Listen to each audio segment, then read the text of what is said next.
Vasudeva Sutam Devam Kamshachanuramardhanam Devaki Paramanandam Krishnam Bande Jagat Gurum. Om Shanti Shanti Shanti. I salute Lord Krishna, the world teacher, the son of Vasudeva, the destroyer of the demons Kamsa and Chanura, and the supreme bliss of Mother Devaki. Om, peace, peace, peace. We are reading chapter 3, Karma Yoga. And we have read that karma has not come from just void, but karma has come from Brahma. How karma comes from Brahma? Brahma means that Brahma who creates this, and he has engaged the world in action. And where from Brahma comes? He comes from Aksharam Brahma, the non-dual absolute Satchidananda. Therefore, as it is so, is corollary that Brahman permeates in all actions then. As a nice logic. In the verse number 15 on page 234, it has been mentioned that no karma have risen from the Brahmadbhavam. Brahma means here Brahma. Brahma means here they have mentioned as Veda.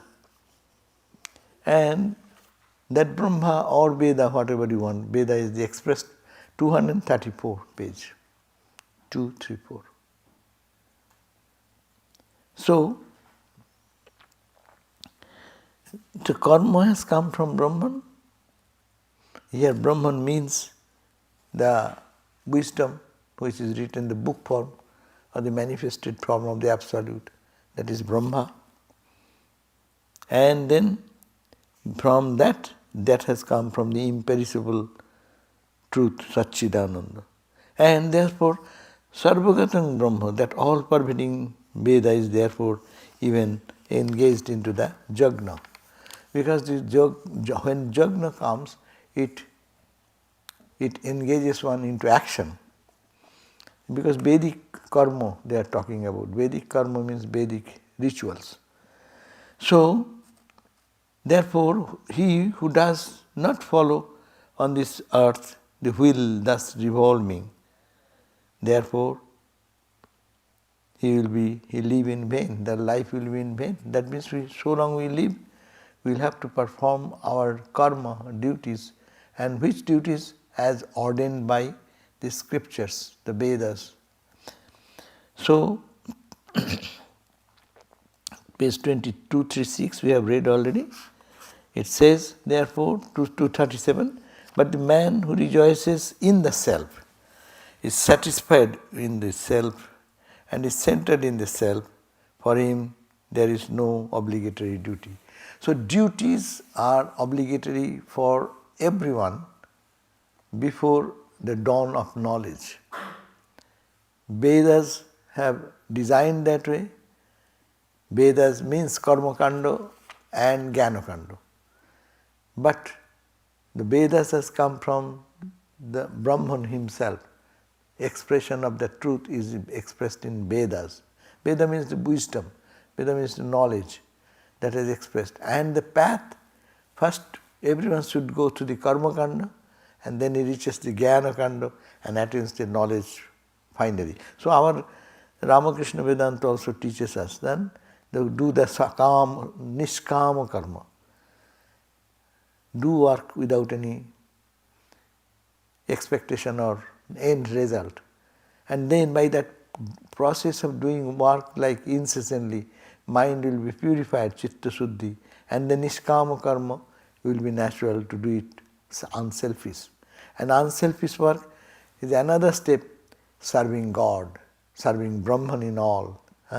So ultimately it is the wheel of our life chakra takes us to that. Vedic wisdom, as also everyone following in the wheel of karma, we are all bound. We cannot live for a moment without karma. Breathing is a karma, thinking is a karma. If not the physical karma is the karma. All is karma. So, but only one person is exceptional who have experienced the self, the knowledge, knowing who am I. So the person who rejoices in the self, on page 237, verse number 17, but the man, or the man means the person who rejoices in the self, that means whose joy is in contemplating on who am I, or contemplating on the truth which is within, is satisfied with the self, and he feels, oh, I am full here, I don't need to run for anything else because we have everything inside. So with that satisfaction is centered in the self. So very beautiful. Jasmat atma rutirevo. Roti means the love, affection, attachment. In said atma, in atman one feels so much love, so much attraction, that he does think that nothing is necessary. I am fulfilled, I am saturated, I am actually achieved my expectation. With that type of thing, Atmani eva santushta, and she is so happy, so pleased. She does not want anything else and does not crave for anything else. For that person, karjang navidyate. He has not to do anything because he is established in the unchanging absolute reality where there is no work, action. Action is in Maya. He has already transcended Maya by performing righteous action, first karma with desire, then karma with some desireless purpose, offering to God, then going further, offering to God every karma. Whatever we do, let's say in the 18th chapter, there's a beautiful verse, what I will talk about that verse tomorrow, where it says that karma, that whatever karma we do, you are serving, unconsciously you are serving that one absolute, there is nothing but one absolute truth. I may not know it, but I may serve that I am serving a man or a woman, or serving a sick patient, or giving some counseling to someone. You are thinking that, but who you are talking, who is talking, there is nothing but one. So unconsciously we are serving that, but we have to consciously do is called spirituality. So that we read. Now the next verse today we read at verse number 18 on page 238. Naiva tasya kritenartho na kritenaha kaschana. Naiva tasya kritenartho na kriteneha kanchana. Nachasya sarvabhutesu kaschit artha vyapasraya.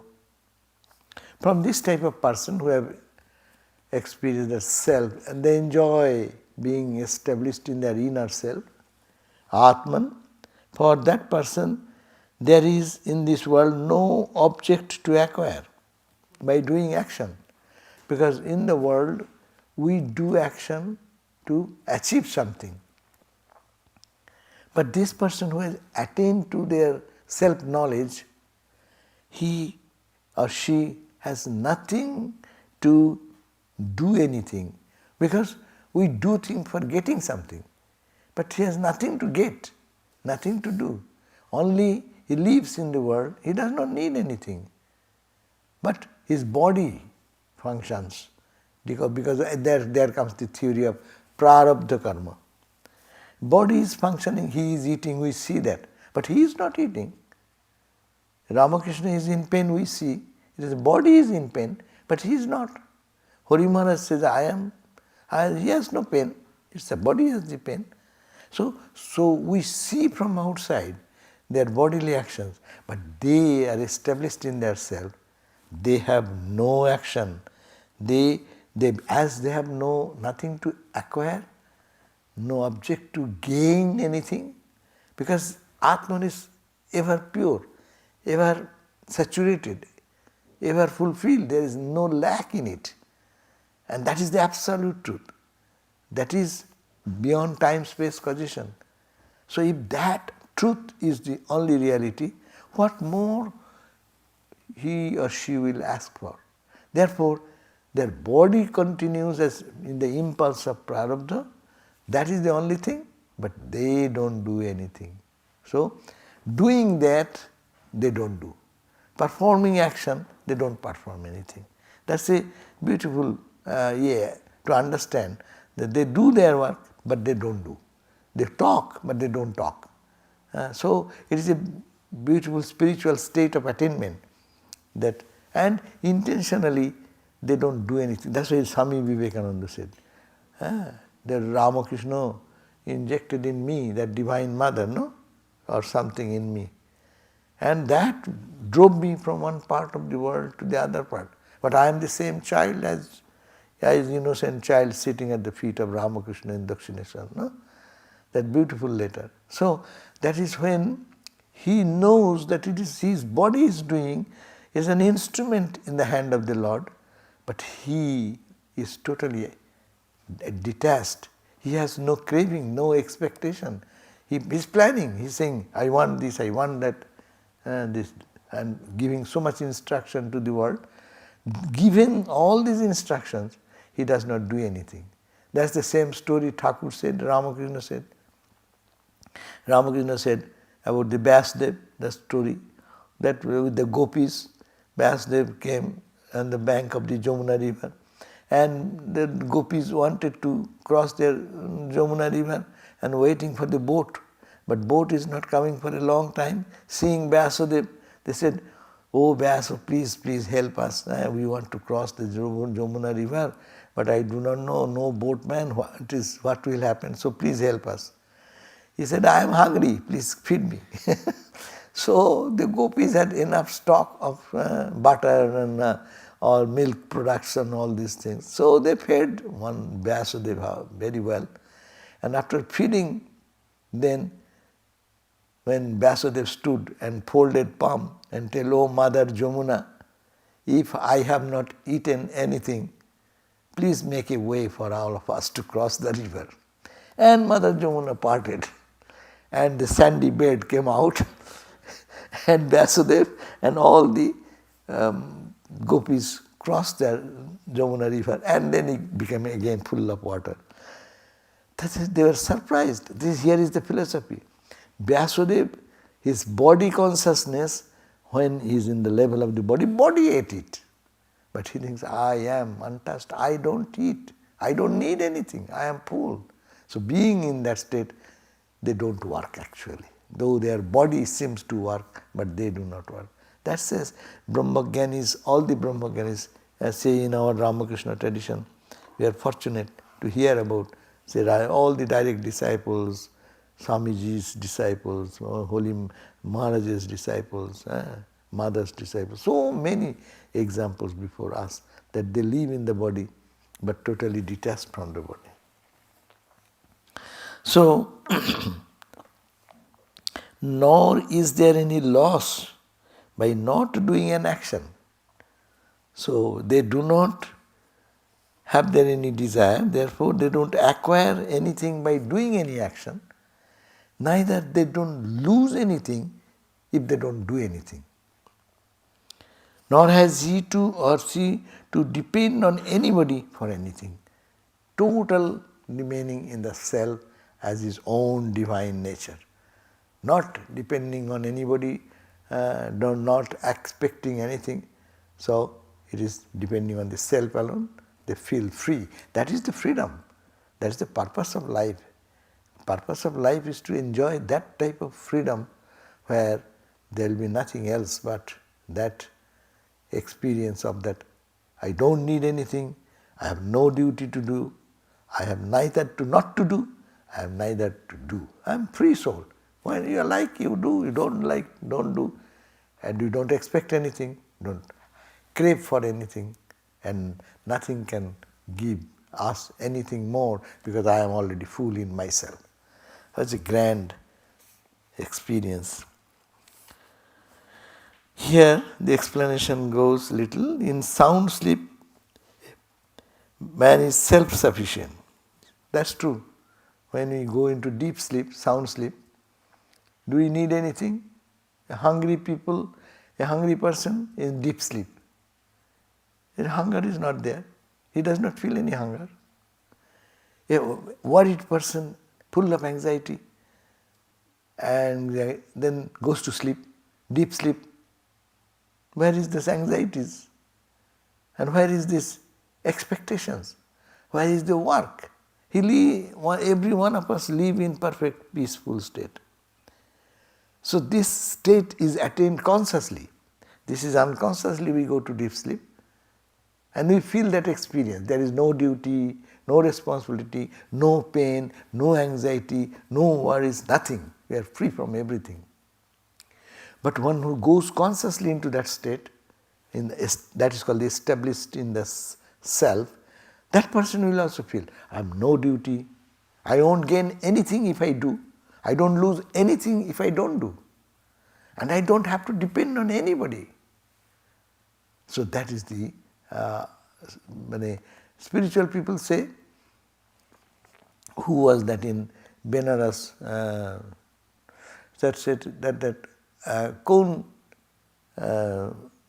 Bhaskarananda Swami or somebody, that he said that they used to bring food for him every day, and then he said, Kaun khilati, who is feeding? Do you think that you are bringing food for me? It is a devotional expression. Durga Mai khilati, Mother Durga feeds me. Who are you? You don't come, don't come. Latu Maharaj once says, get out, I don't need your help, I can survive myself. They are so becoming independent at that failing health condition. So in sound sleep, one is self-sufficient.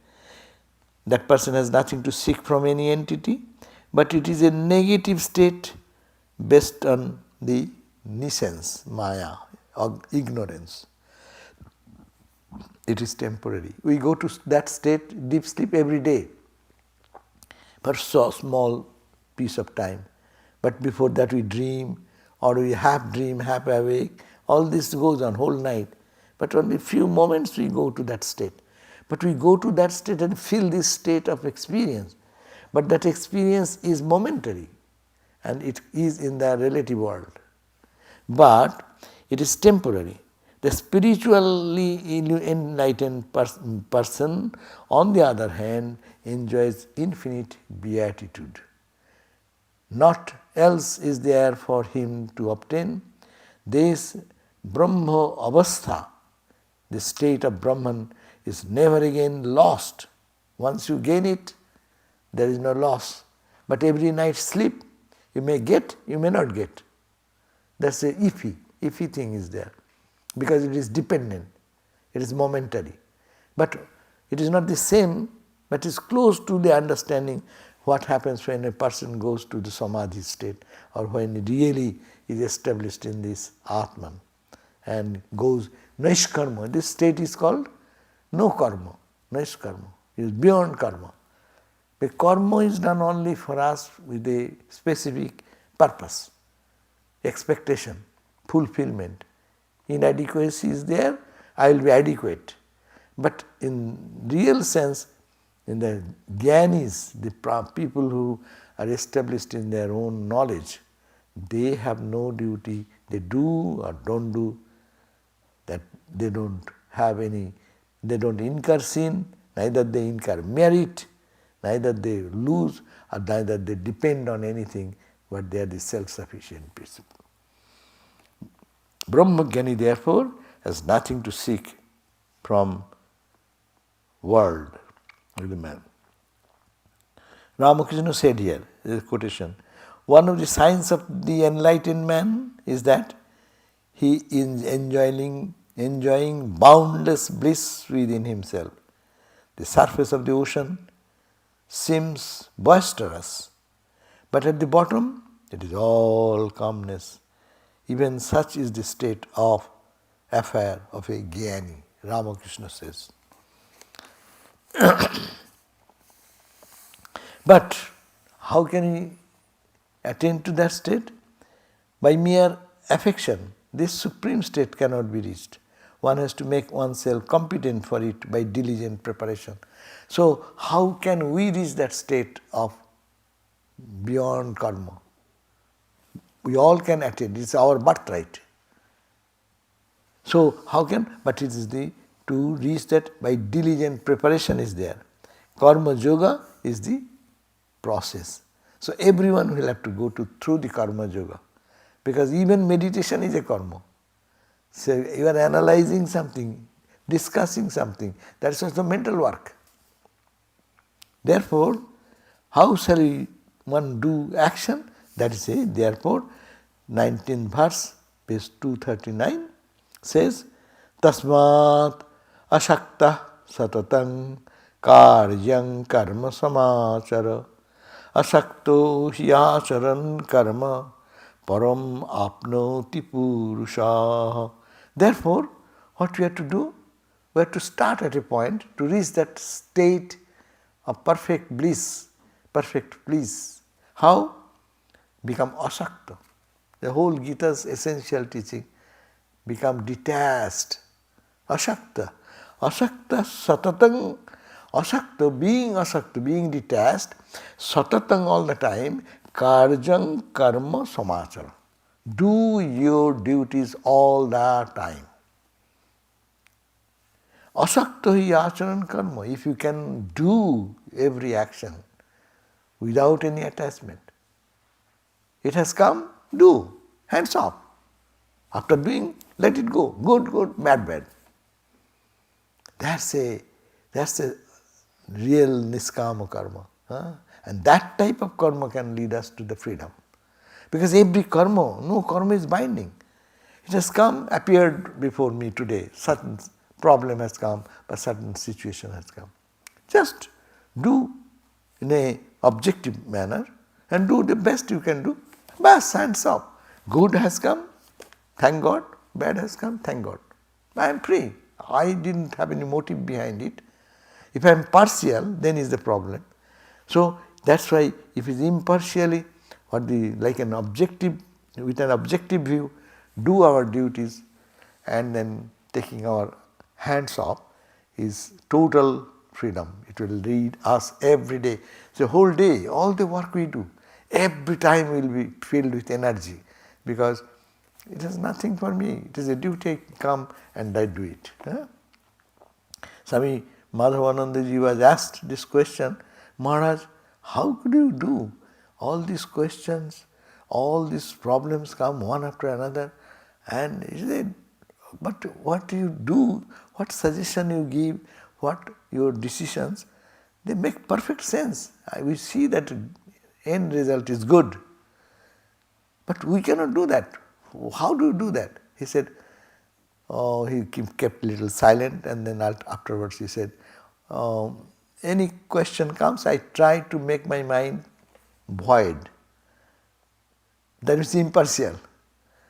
And whatever think the problem now, think, and then what thought comes first, and I take that action. So this is a very great practical solution of this attaining the state of self-awareness, that is Atma Jnana, can be attained by Karma Yoga. Swami Vivekananda said, so long people used to know that God realization is possible by Vedanta analysis, by meditation and bhakti. But I have created a new path because this was not practiced. So Ramakrishna Mission he established, and he said, I have created a new path. My boys working day and night for his sake will be liberated. So this is the blessing for us, that we are to adopt this process, that do everything whatever comes as responsibility, and don't carry the burden, but we carry the burden. This is called, because I am attached. That is my weakness. Why shall I be attached? It is lots of work going on. One time there was a big problem in our communist movement period. So it is the early period of communism. Shankarananda Maharaj was still in the body. The one Swami he was in charge of the students' home, Rahara students' home, and the Belghuria students' home. That Swami came and he prostrated before the president, Swami Shankarananda Maharaj, and said, Maharaj, I could not sleep for 2-3 days. I was worried. Like, oh, what has happened? Then he said, I could not sleep. What will happen to the Sangha, the order? Because so much negative, so much abuse going on, so much attack going on. So what will happen? Then Swami Shankarananda Maharaj became little silent and then said, whose Sangha is this? Whose order is this? This Ramakrishna order. Whose is this? You have established it, your responsibility. It is God's center. God has established himself. And so who are you? He didn't say much, only his response, whose order is this? Whose Sangha is this? Bas. And he said, a deep load of pain which I was carrying. I could not sleep really thinking, they are attacking this way, police is not cooperating and this and that, all this trouble going on with the students. But as if whole load is gone from my heart. So this is the point. Every work, if we think, whose work I am doing? Is my work? Then it will be troublesome. But it is not me. It has come before me, being in the position. Okay, let us do the best. Hands off. Good, bad. People will praise, people will blame. Do that and you free. That freedom.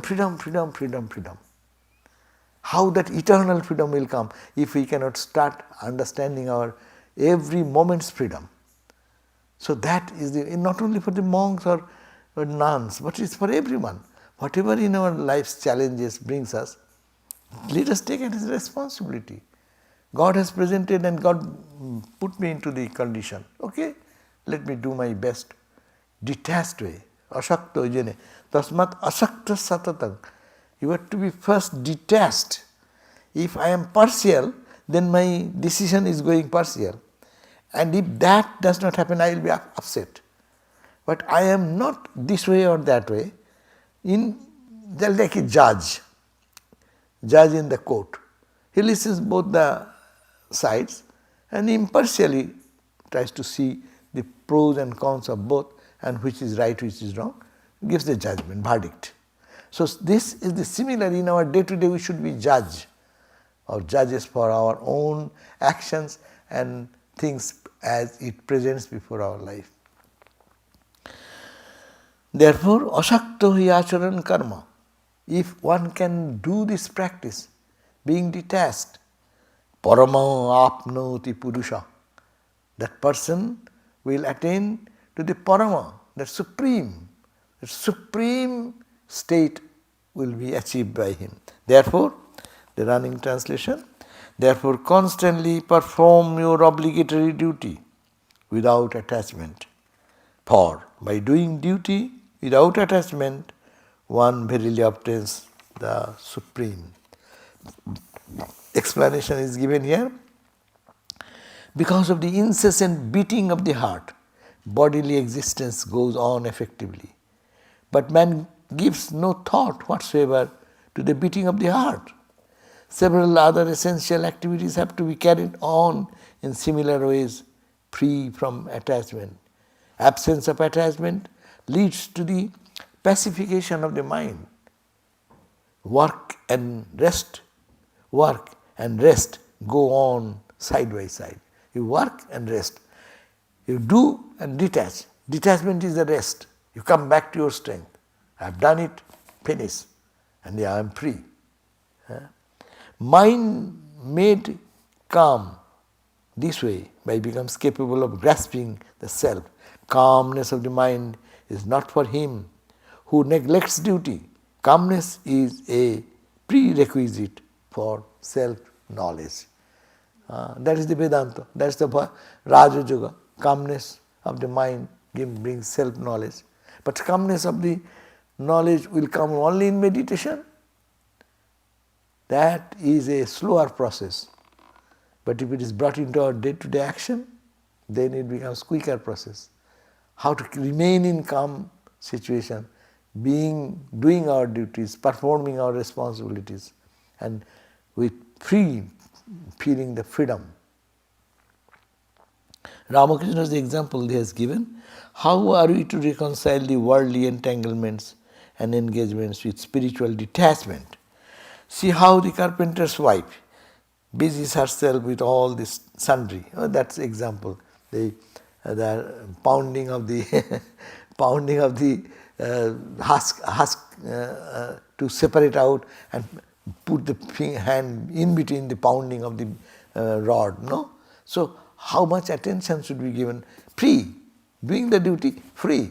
They are trying to hit us. Hands off. So this is the art of doing, art of living. People talk about art of living. Ramakrishna suggested that way. Likewise, do your worldly activities, Ramakrishna says. Do your worldly activities, but in the midst of them, keep the mind fixed on the Lord. Deviate not on any account from the divine path, godly path. Now next verse. Have there been we are saying that it is I shall try, but is there any example? Did anybody succeed in that way? Is it theoretically, intellectually? It appears, yeah, you can detach, then you will be free. This is theoretical knowledge.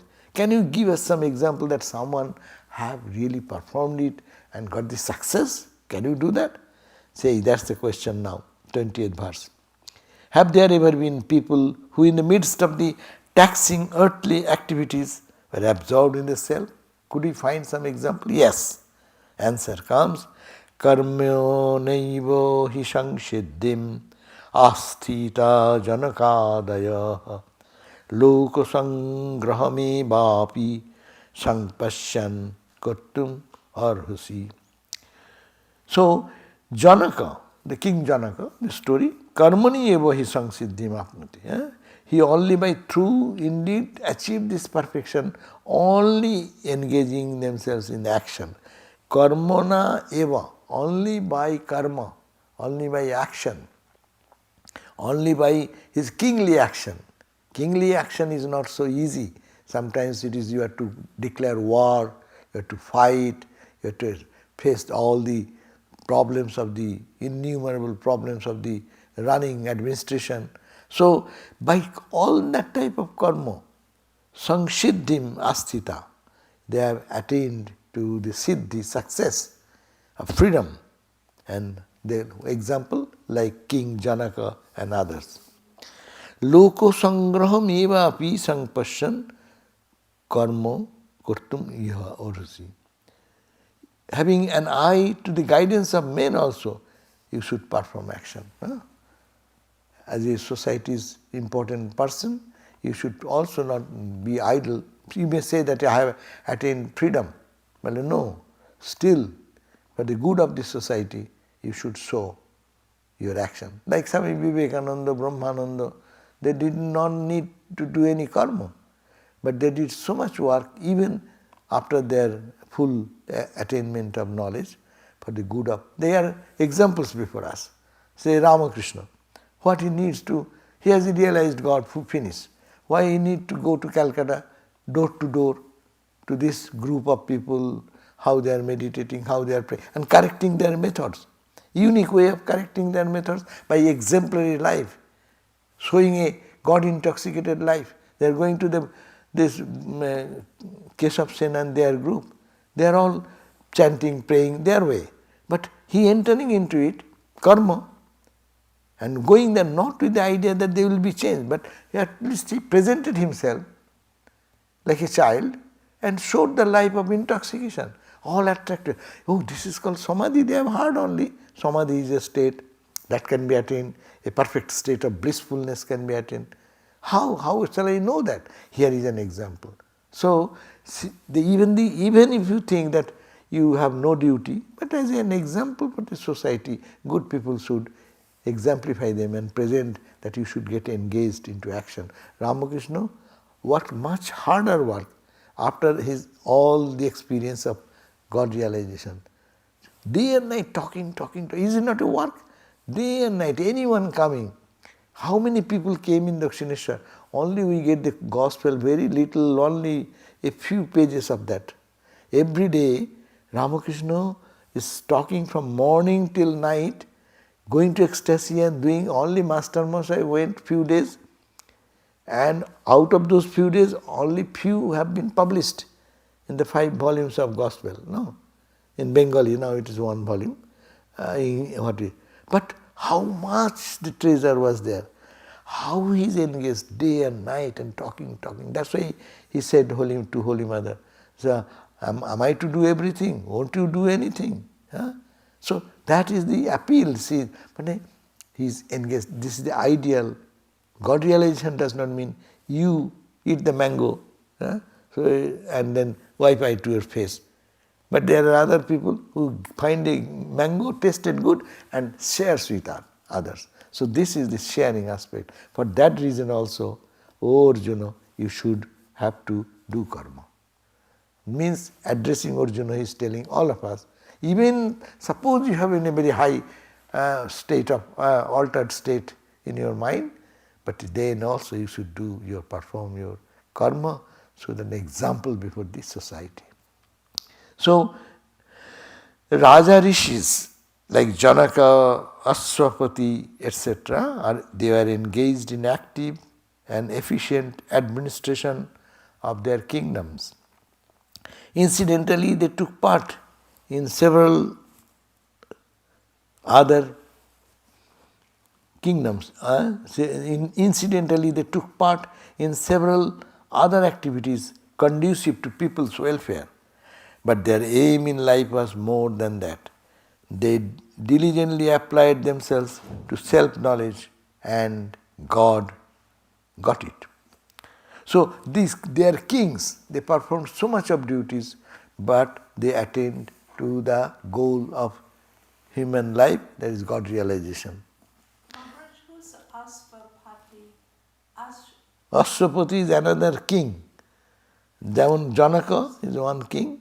Aswapati was in good ideal kings in that century. Is his name in the Upanishads? I think it is. I've never heard his name. Yeah, no, there are, we do not know, but they found out. Like Janaka's name is very popular.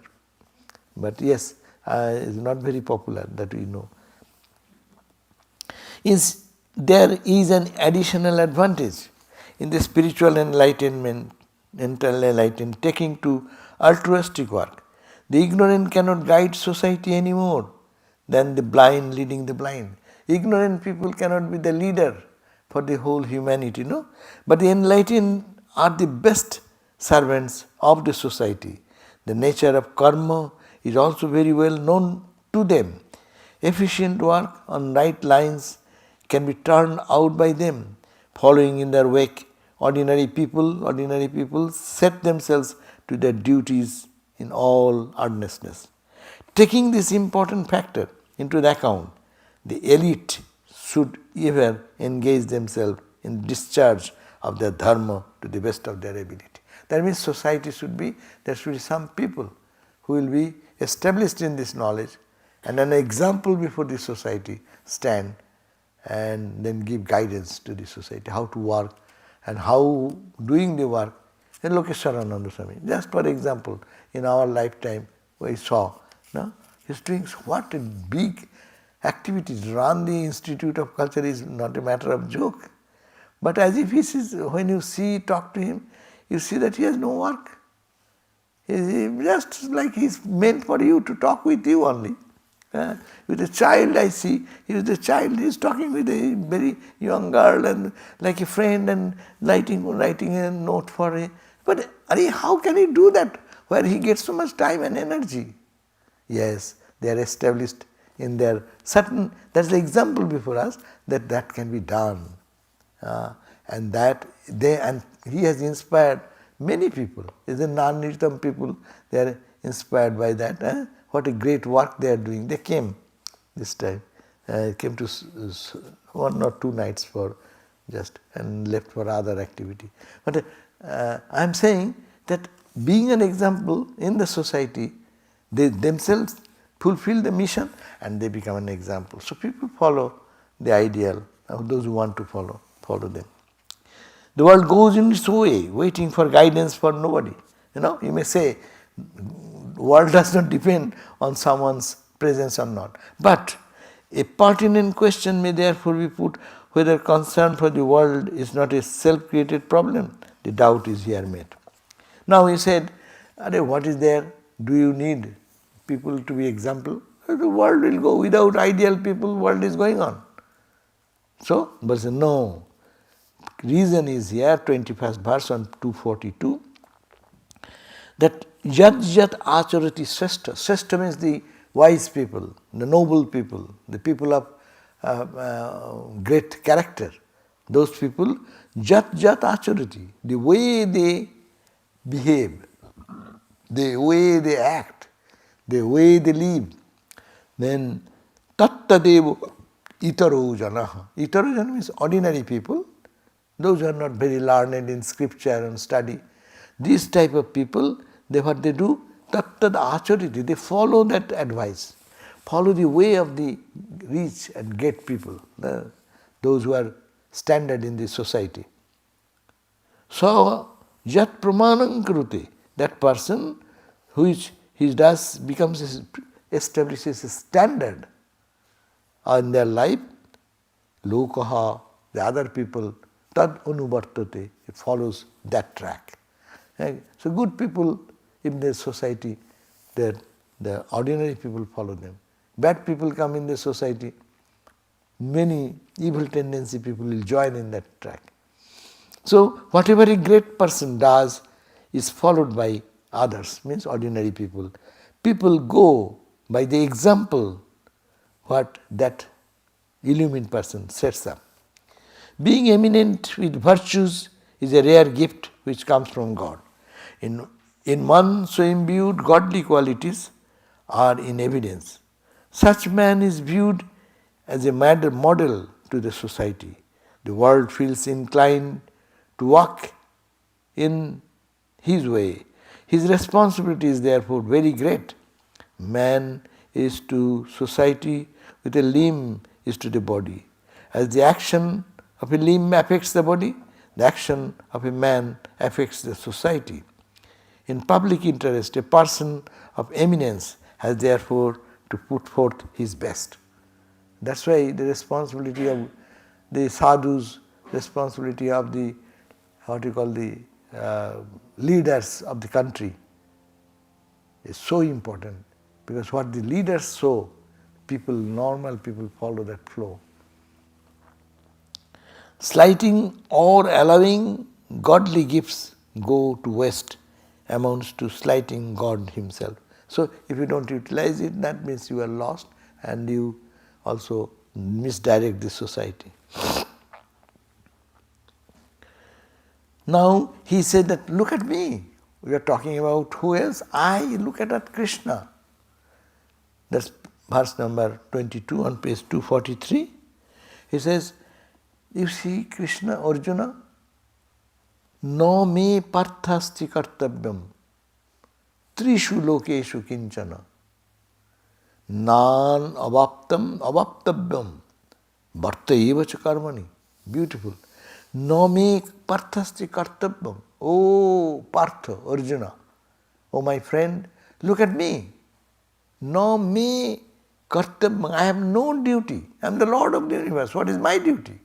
I am the ultimate reality. Who will challenge me anything? Duty, it is my creation. So I have no duty in the 3 worlds, neither in the earth, neither in the space, or neither in the heaven. In the 3 planes of existence, I am not any responsibility of anything. I am only one reality. So I don't care for anything. But still, nan avaptam, Abhaptavyam bhattayeva chukarmani. See, look at that. Not I have has not been done. That it is there is three words. There is nothing not been done. See, I am always engaged in action. I am ruling the country. I am dictating the war. I am trying to bring peace in the countries between negotiating with Duryodhana, Arjuna and like that. So see how I am engaged. 100 times he went as an emissary or representative of Arjuna to negotiate. So peacemaker. I tried to do that peacemaking. It didn't happen. Then I guided the war, Kurukshetra war. I established the kingdom in Dwaraka. I rescued so many countries by destroying the evil kings. So I have done all this. But see, I am not engaged in, attached to anything. So, therefore, there is not the three worlds that has not been done by me, not anything unattained that might be attained. Still, I am engaged in action. So, I means here Saguna Brahma, the Brahman with personal qualities, Brahman with qualities. I am Krishna, I am the Lord of the universe.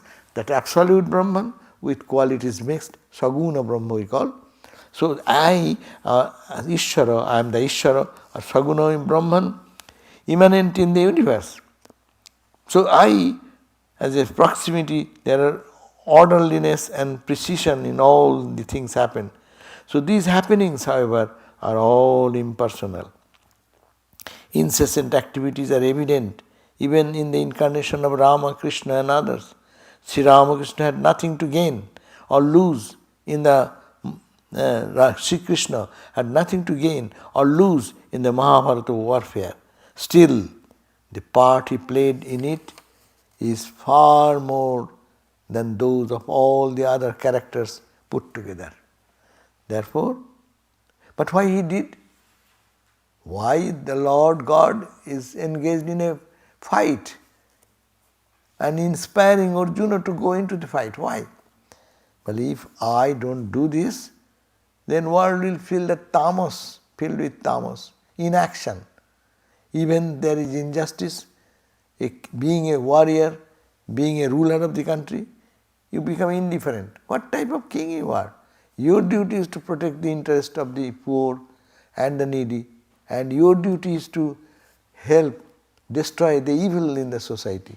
If you become so withdrawn and so selfish, so what is the purpose of your being? So, 23rd verse on 244, it says, if ever I did not engage in work relentlessly, O Partho Arjuna, men would be in every respect follow my path.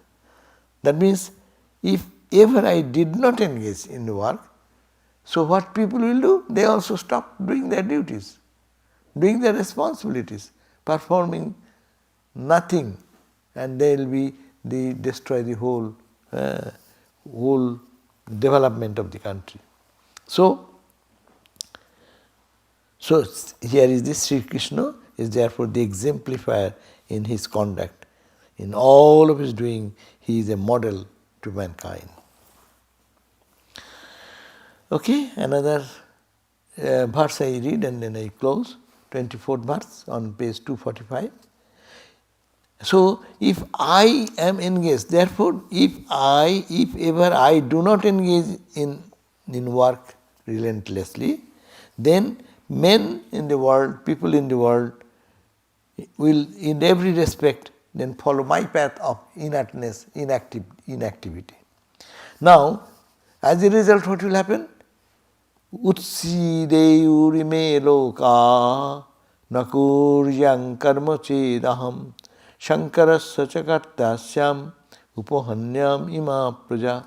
So these worlds will perish, destroy, if I did not do action. I should be the cause of confusion of the species, man is this in the society, and I should destroy these beings then, destroying their values. So, therefore, if I don't engage myself in action, everyone follow the state of inactivity or dullness or irresponsibility, follow the path of irresponsibility.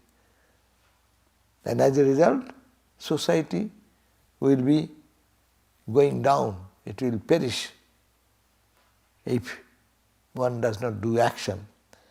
And also, you will be the cause of confusion in the people who are.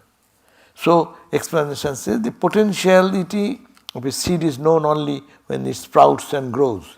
The worth of a person is known only through his actions. To be devoid of functions is equivalent to be dead. Who does not do anything, what is he? He is like a dead log, no? Action makes a difference between the inanimate and animate world. So action, good action or bad action. Here is the question of detached action. The difference between the two is very little. The body of the dead disappears while that of the functions drags on a wretched existence, proving itself a burden to the society. This type of people will be a burden to the society who does not get engaged in action. Fostering the body is common to high and low. The difference therefore between the two cannot be known merely from bodily existence. For if life got confined to the physical level only, there would be no difference between the refined and the crude, between the enlightened and the ignorant, between the virtuous and the vicious. This leveling down would mean confusion of species. So, yes, the society then will have the negative effect of it. Therefore, so through the meticulous performance of one's righteous action, one attains the state, we should be exemplified by the people in the society. Okay, so it is a great responsibility for all of us, not for only for our own spiritual development, but also for the society's good. One should contribute. It is one wonderful life of dedication and service that will make the society prosperous, both in material and in spiritual level. Okay, we end here. Om Shanti, Shanti, Shanti. Harihi Om Tat Sat. Sri Ram Krishna Arpanamastu.